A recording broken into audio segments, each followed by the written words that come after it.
une chute. Une chute dans son enfance, et le destin de la Gaule fut changé. Non pas une chute, une tôle, une hécatombe dans la gamelle. Vercingétorix, le célèbre chef gaulois, n'a pas construit son succès seul, mais avec l'aide de quelques âmes restés dans l'ombre de l'histoire.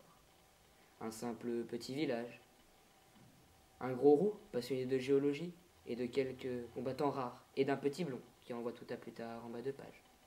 Ce sont eux, les acteurs oubliés de cette réussite historique. Tant de batailles furent remportées par l'illustre chef gaulois. Avant la défaite, que dis-je la défaite, l'humiliation d'Alésia, qui aurait misé sur un sorcier vaguement herboriste, un chef bedonnant, se pavanant, un forgeron volcanique, un poissonnier rangé dans l'ordre alphabétique dont sa marchandise est désirée, et d'un musicien qui vend des assurances touristes. Ils constituent les forces vives, et vifs ils le sont, mais leurs femmes plus encore. Où sont-elles? Qui sont-elles? Que font-elles? À part pour cuisiner le gibier et préparer le banquet, que font-elles? Seule la jeunette du village reste fidèle à son vieux mari. Mais une a beau avoir bonne mine, mais c'est elle, le chef au sein de son ménage. Son mari, dirigeant deux célibataires, l'un amoureux de sa potion magique et l'autre de ses menhirs, et de leurs petits chiens ayant les idées fixes sur l'écologie.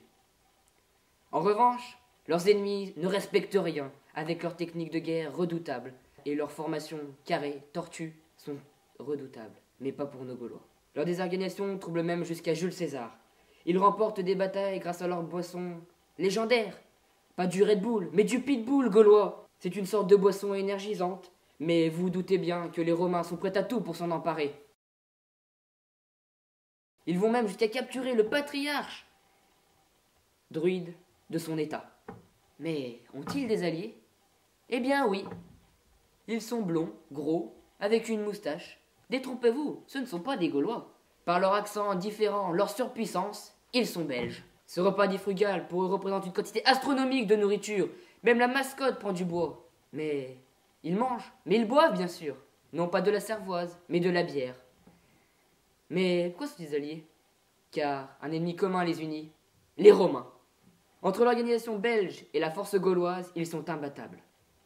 C'est l'axe de la bière contre l'alliance du cirque. Vous l'aurez donc bien compris, je parle des deux plus grands héros que la Gaule ait connus, Astérix et Obélix.